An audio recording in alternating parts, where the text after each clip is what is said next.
السلام، وهي عملها مسرح السلام لما كانت مدام سميحه مديره المسرح السلام. وعملت فيها مسرحيه نرجس. المسرحيه دي كان بطولة سهير البابلي، وسهير البابلي كان اوقات تشط كده يعني في تفكيرها، فقالت لمدام سميحه انا عايزه حسين فهمي، وعايزه محمود المليجي، وعايزه زوزو نبيل. قالت لها ما فيش غير رشوان توفيق وحسن عابدين، بدايه حسن عابدين الفنيه على ايد مدام سميحه في مسرحيه نرجس. يعني ما كانش بيعمل حاجه ابدا، ادوار ثانويه كده. قالت حسن عابدين يعمل الدور ده، وعواطف رمضان مكان مدام زوزو نبيل.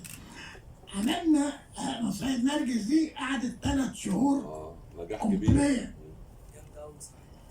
انا شفت مدام سميحه اما قالت لا هي هتقول لي سهير بابلي مع السلامه، انما دول اللي هيعملوا المسرحيه، ال3 دول اللي هيعملوا معاك المسرحيه.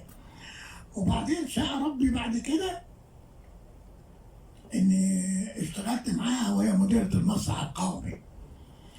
شفت الجانب الانساني فيها، يعني اما عمرها ما قطعت عيش ممثل. يعني بعد اذنك يا حاج رشوان، ايوه حضرتك كنت بتصلي وكنت بتصلي ومش موجود. ايوه الاستاذ يوسف قال نفس الكلام وانا قلت نفس الكلام، مع ان انا ما كنتش في المسرح القومي، لكن الاستاذ يوسف كان ممثل في المسرح القومي قبل ما يبقى رئيس المسرح القومي، وقال نفس الكلام ده، لانه الناس متخيله انه هي جبروت وبس، ان هي جبروت. يعني الناس متخيله ان سماح ايوب جبروت او ان الاداره قانونه جدا، او ان الاداره الناجحه بان انا اخصم. لا وذكاء.